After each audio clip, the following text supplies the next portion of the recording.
Convido os irmãos a abrirem suas Bíblias no livro de 1 João,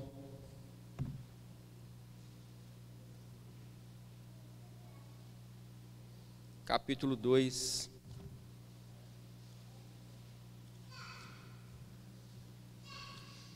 Primeira João, capítulo 2, verso 1 e 2.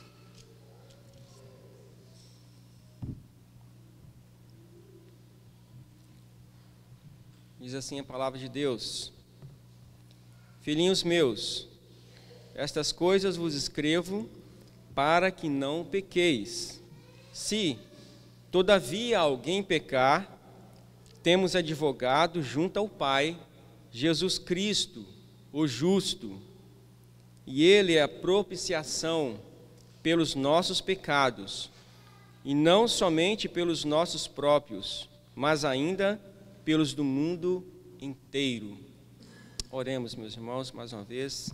Obrigado, Senhor, porque temos o privilégio, ó Deus, de ouvirmos a Tua palavra nesta hora, Senhor.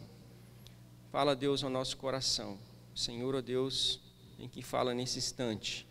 Possamos, ó Deus, nos humilhar e ouvir e obedecer a Tua palavra. Em Cristo Jesus. Amém, Senhor. Meus irmãos, o apóstolo João, ele ainda, no capítulo 2, está falando sobre o problema do pecado. O pecado, ele é universal, também enganador. Se nós voltarmos no capítulo 1, nós vemos que João nos fala que o pecado nos induz a enganar a outros. Fala no versículo 6, capítulo 1, versículo 6, a nós mesmos e ao próprio Deus. Podemos ter três atitudes em relação ao pecado, e João nos ensina isso. Podemos escondê-lo, podemos confessá-lo e podemos triunfar sobre ele. Podemos sim triunfar sobre o pecado, é o que o João tem nos ensinado. Uma das maiores dificuldades em que o verdadeiro crente tem em sua vida cristã é de lidar com o pecado, com seus próprios pecados, seus fracassos. Quando ele comete um pecado e reconhece que pecou, a sensação é de derrota, uma sensação de desânimo toma conta de nós, do verdadeiro crente. Isso pode deixá-lo abatido por muito tempo, em uma luta entre o desespero e a esperança. João mostra aqui o caminho para vencermos o pecado. Um dos propósitos dessa epístola é encorajar os verdadeiros crentes a não pecarem. Ele fala no capítulo 2, no verso que nós lemos: estas coisas vos escrevo para que não pequeis. João já disse que a prática do pecado é inconcebível com uma vida em Cristo. Quem vive pecando não viu a Deus, nem o conheceu. Quem vive na prática do pecado não é nascido de Deus. Ele nos ensina isso no capítulo 3, no verso 9, se os irmãos quiserem conferir. João espera que os verdadeiros crentes sejam preservados do mau ensino dos hereges e que não caiam em pecado. O apóstolo nos mostra como triunfar sobre o pecado nesses dois versículos.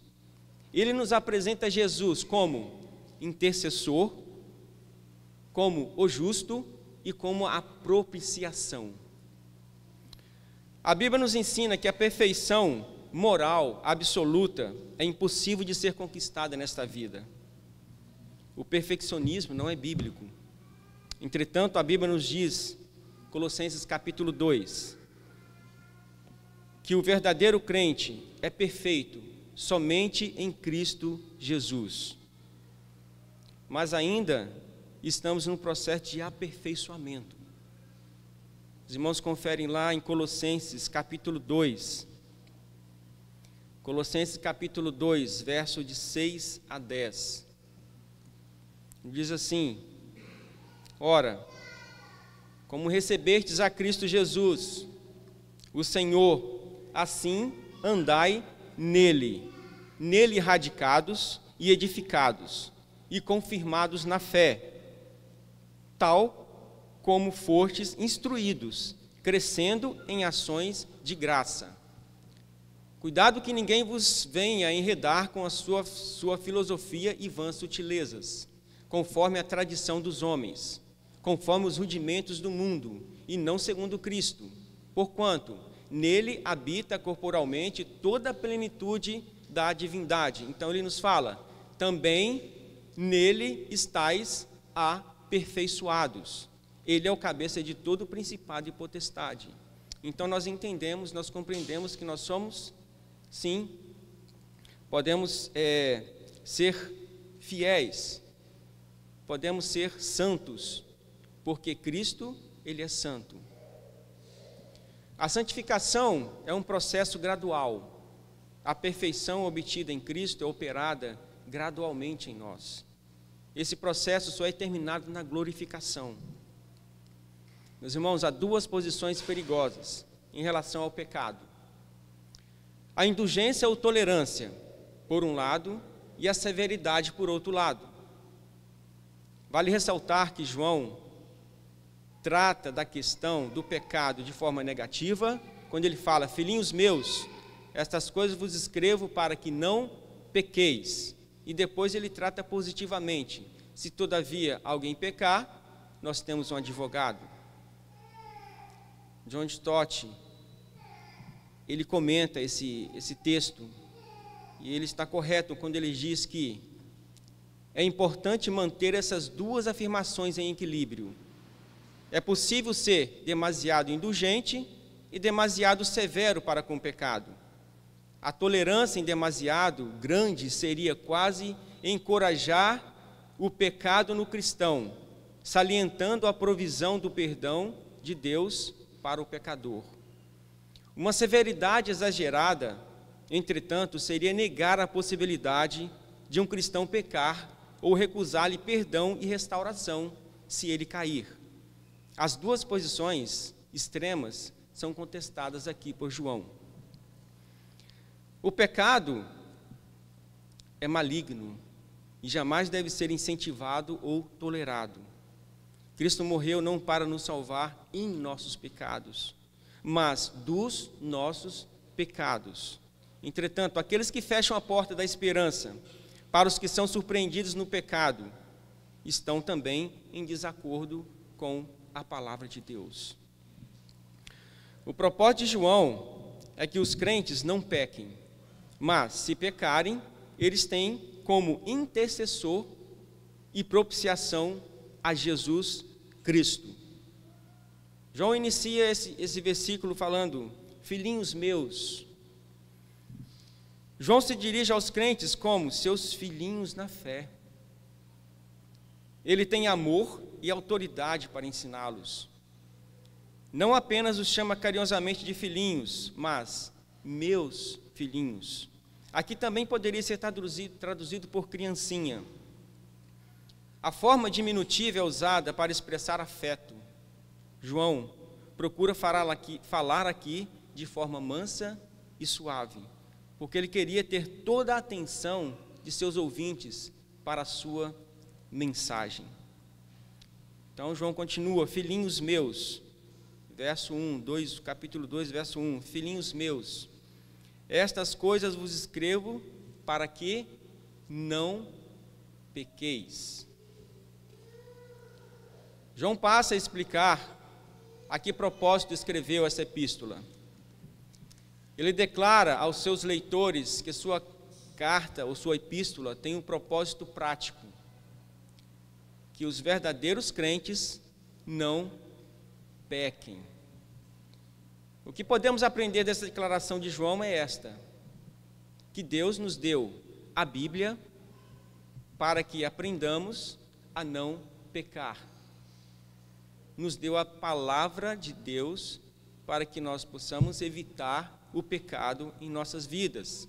Alguém poderia facilmente pensar que o perdão repetido de pecados por meio da confissão, como ele nos ensina no verso 9, capítulo 1, funcionaria como uma espécie de válvula de escape, ou seja, para uma vida irregular, ou para um cristianismo de baixo padrão moral. Não, João não ensina isso.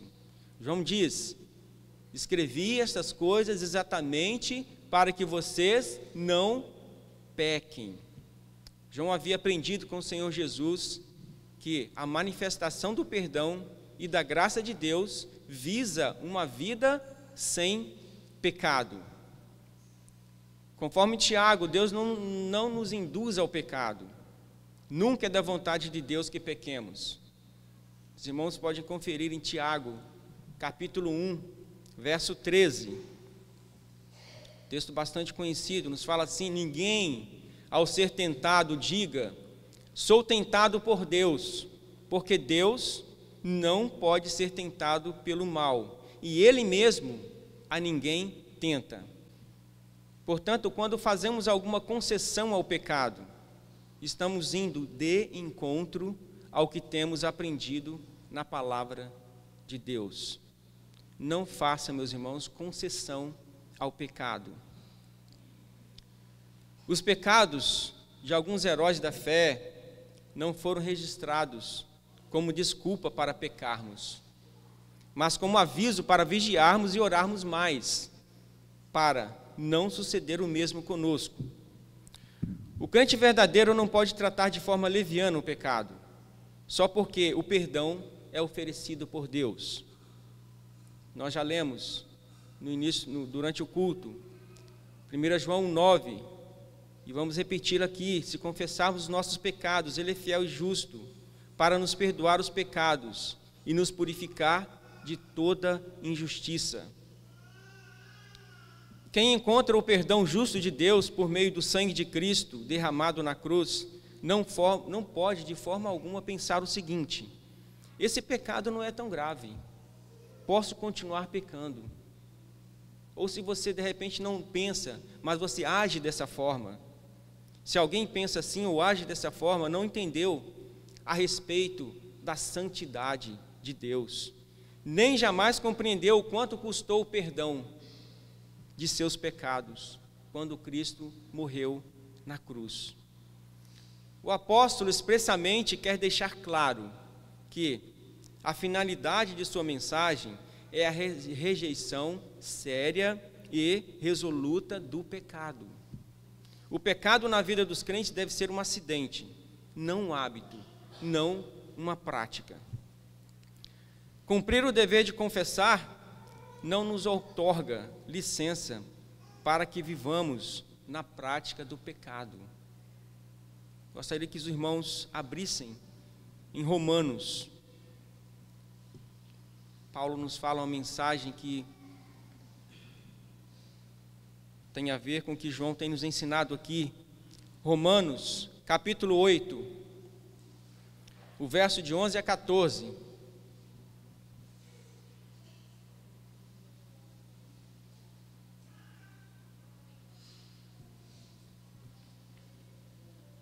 Nos fala assim: e seu Espírito daquele que dentre os mortos ressuscitou a Jesus, habita em vós. Aquele que dentre os mortos ressuscitou a Cristo, também vivificará os vossos corpos mortais, pelo seu Espírito que em vós habita. De maneira que, irmãos, somos devedores, não à carne, para viver segundo a carne. Porque se viverdes segundo a carne, morrereis, mas se pelo Espírito mortificardes as obras do corpo, vivereis. Porque todos os que são guiados pelo Espírito de Deus, esses são filhos de Deus. Gostaria que os irmãos voltassem agora em Romanos 6, capítulo 6, o verso de 12 a 14.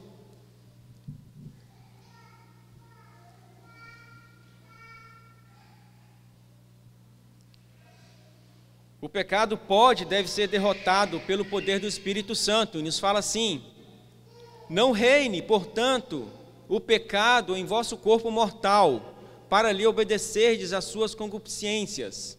Nem tampouco apresenteis os vossos membros ao pecado, por instrumentos de iniquidade, mas apresentai-vos a Deus como vivos dentre mortos, e os vossos membros a Deus como instrumentos de justiça. Porque o pecado não terá domínio sobre vós, pois não estáis debaixo da lei, mas debaixo da graça. Como nós podemos vencer o pecado? Como podemos vencer o pecado?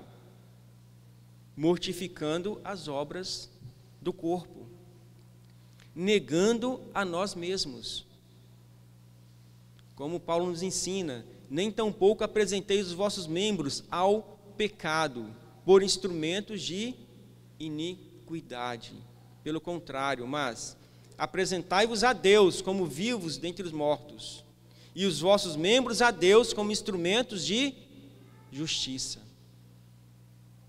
Pela força do Espírito Santo, nós podemos vencer o pecado. João continua, meus irmãos. 1 João 2, o verso 1. Filhinhos meus, essas coisas vos escrevo para que não pequeis. Se, todavia, alguém pecar, temos advogado. A versão NVI, ela traz um pouco diferente esse texto. Ela altera essa palavra advogado. E ela fala assim, na versão NVI: meus filhinhos, escrevo-lhes essas coisas, para que vocês não pequem.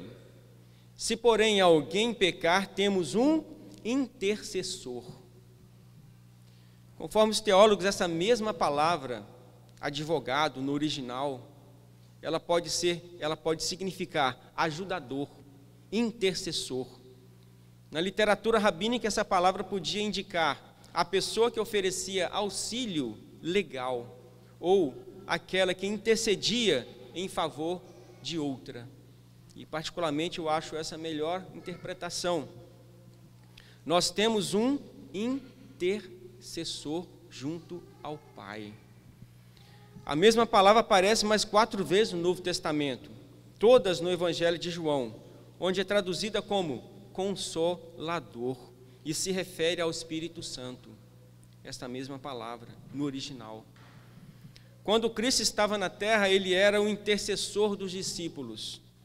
Quando Jesus ascendeu aos céus, ele deixou outro Consolador, o Espírito Santo, que continua agora a sua obra na igreja, na minha vida, na sua vida, nos ajudando a vencer o pecado, nos ajudando a vencer o mundo, como já lemos em Romanos. Porque se viverdes segundo a carne, morrereis, mas se pelo Espírito mortificardes as obras do corpo, vivereis. Porque todos os que são guiados pelo Espírito de Deus, esses são filhos de Deus. Intercessor, meus irmãos, significa em geral alguém que se coloca ao lado de outro para ajudar.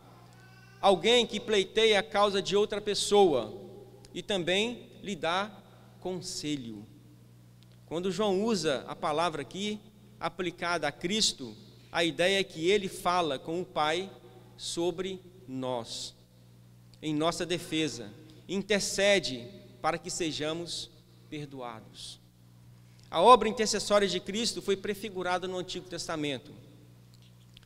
Se nós lermos em Levítico 16, o todo Levítico, principalmente no capítulo 16, nós vamos ver que pela queima diária de incenso no altar de ouro, também chamado altar de incenso no lugar santo, a nuvem de incenso a erguer-se constantemente não era somente um símbolo das orações de Israel, era também um tipo de oração sacerdotal do nosso grande sumo sacerdote, Jesus Cristo.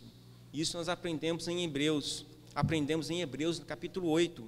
Nós lemos que Jesus é o sumo sacerdote que se assentou à destra do trono da majestade no céu, a fim de se assentar ao lado do Pai majestoso e cumprir o papel sacerdotal. Ele não poderia permanecer na terra.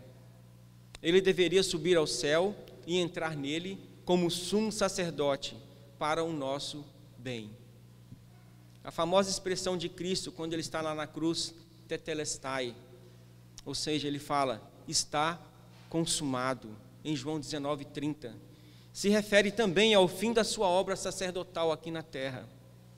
Mas essa obra sacerdotal, ela continua no céu, ela não se encerrou. O puritano John Owen bem disse: reconhece-se, de modo geral, que os pecadores não poderiam ser salvos sem a morte de Cristo. Mas não se considera tanto que os pecadores não poderiam ser salvos sem a vida de Cristo. E ele está certo.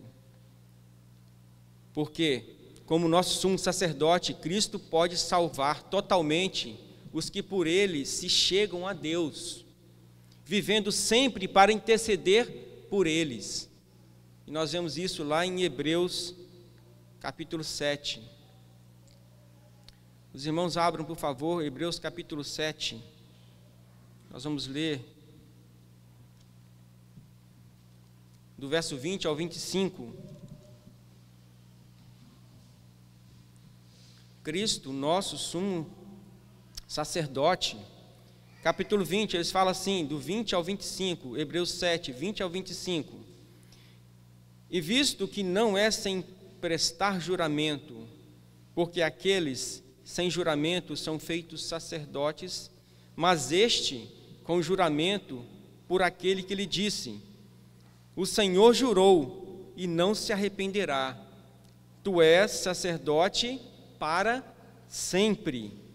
Por isso mesmo, Jesus tem se tornado fiador de superior aliança. Ora, aqueles são feitos sacerdotes em maior número, porque são impedidos pela morte de continuar. Este, no entanto, porque continua para sempre, tem o seu sacerdócio imutável. Por isso também pode salvar totalmente os que por ele se chegam a Deus, vivendo sempre para interceder por eles. Cristo é o nosso intercessor, não só como rei e profeta, mas também como Senhor da glória, Filho de Deus e ressurreto em poder. Em outras palavras, ele ora na condição de quem não pode ter os seus pedidos recusados. Por isso, meus irmãos, agora não somos mais réus, mas filhos. Deus não é mais o nosso juiz, mas Pai. Nós que cremos em Cristo, não entramos mais em juízo, mas passamos da morte para a vida. Uma vez justificados, entramos na família de Deus.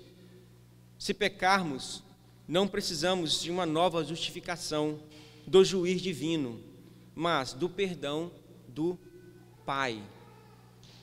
Ele não é mais o nosso juiz, mas o nosso Pai. Nós que cremos em Cristo Jesus.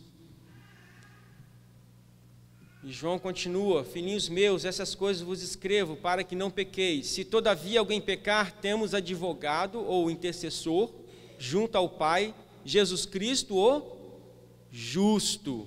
Essa expressão justo, Cristo, Jesus Cristo, o justo, indica a sua natureza humana e seu caráter justo.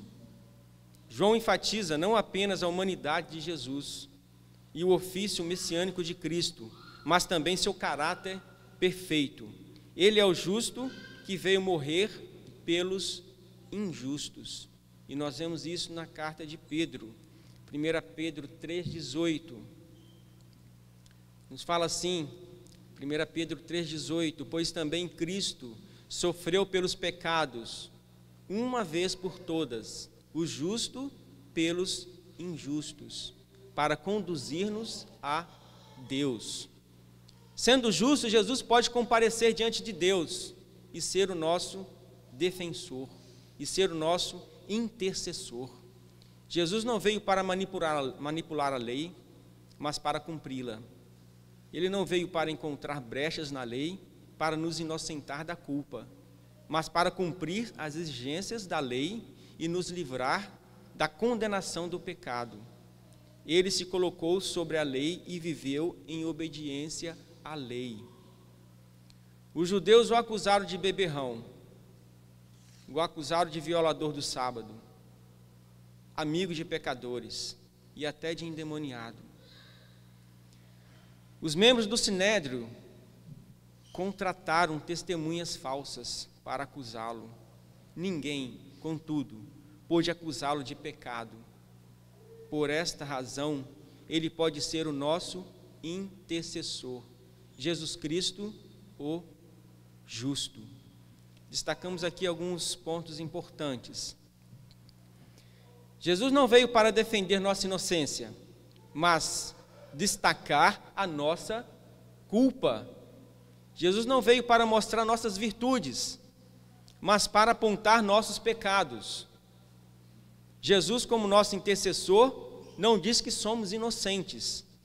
Reconhece a nossa culpa e apresenta a sua obra vicária como a base da nossa absolvição.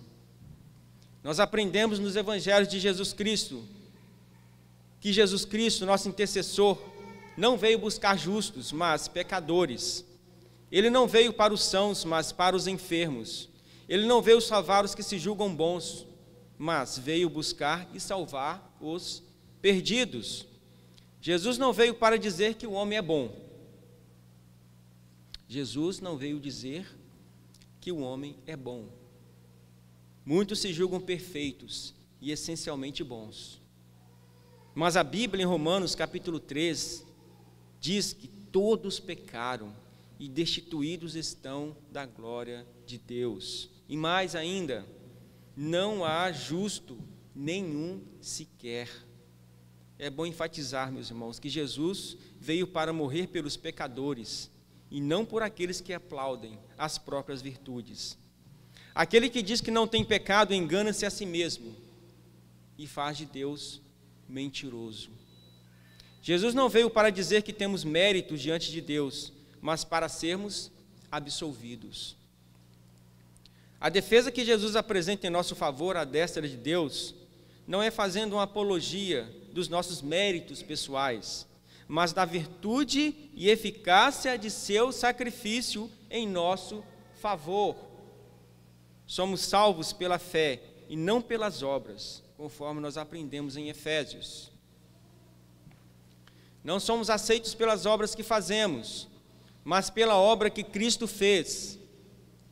Não somos recebidos nos céus pelas obras que fazemos para Deus, mas pela obra que Deus fez por nós em Cristo Jesus.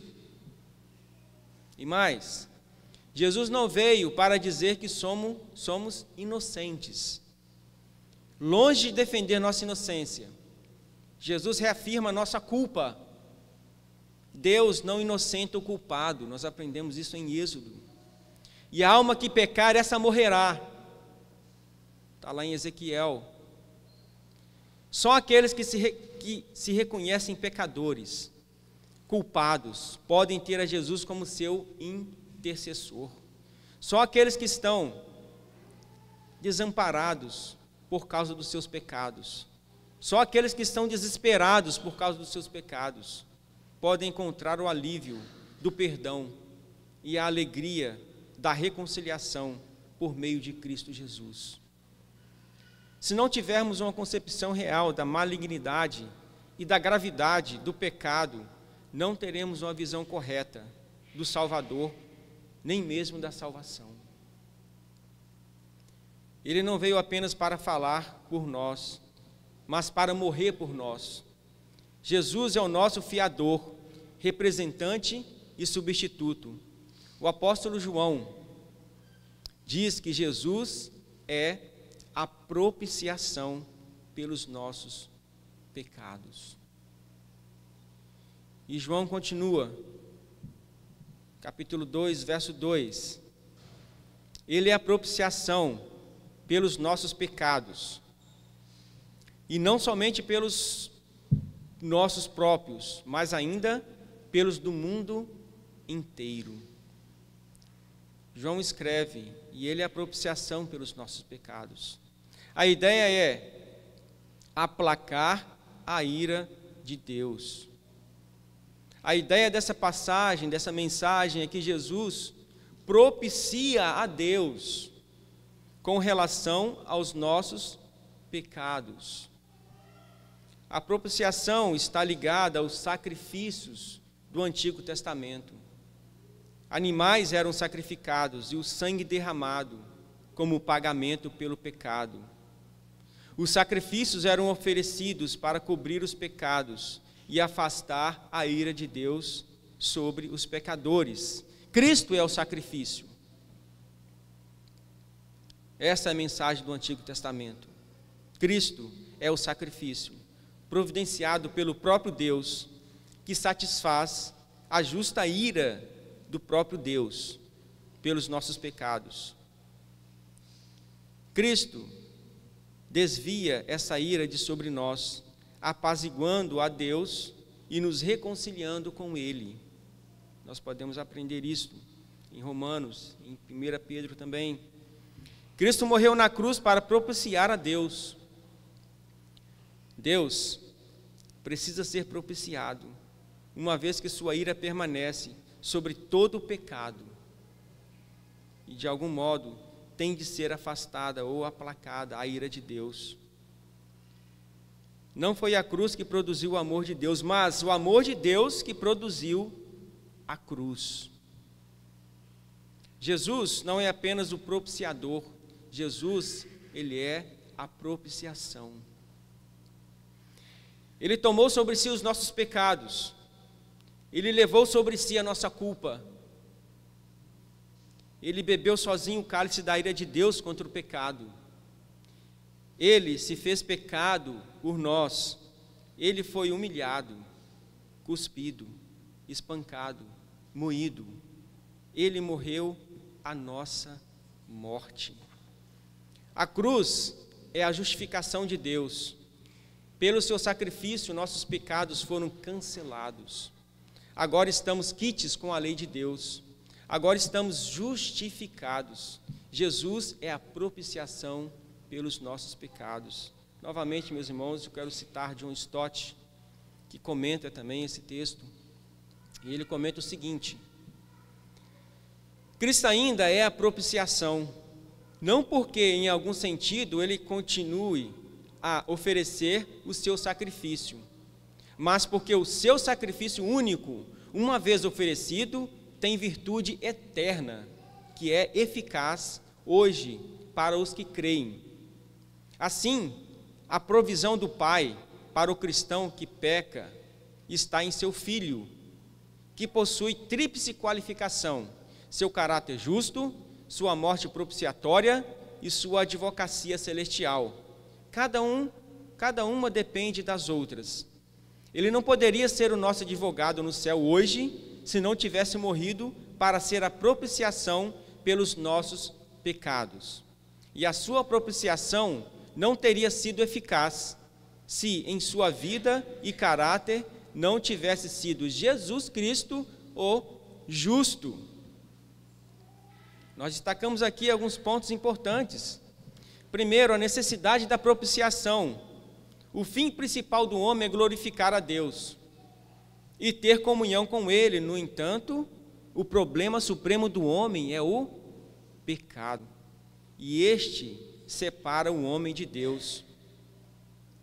Porém, mediante o sacrifício de Cristo, essa comunhão que foi quebrada pelo pecado é restaurada. O pecado é a transgressão da lei de Deus, é rebelião contra Deus. O pecado provoca a ira de Deus, e Deus precisa ser propiciado para sermos perdoados e aceitos. Segundo, a natureza da propiciação. Jesus Cristo é a propiciação. É por meio do seu sangue que somos purificados do pecado. Ele sofreu a morte, que era a recompensa justa dos nossos pecados. E a eficácia de sua morte permanece, de sorte que hoje ele é a nossa propiciação. Terceiro, a origem da propiciação. A origem da propiciação é o amor de Deus. Deus deu seu Filho para morrer pelos nossos pecados. Nisto consiste o amor, em que Ele nos amou e enviou seu Filho como propiciação pelos nossos pecados. Nós vemos isso lá no capítulo 4, verso 10 de 1 João. Ele, Jesus Cristo, é a propiciação pelos nossos pecados. A propiciação é um apaziguamento da ira de Deus pelo amor do próprio Deus, mediante a dádiva de Deus. O apóstolo João conclui, meus irmãos, e não somente pelos nossos próprios, mas ainda pelos do mundo inteiro.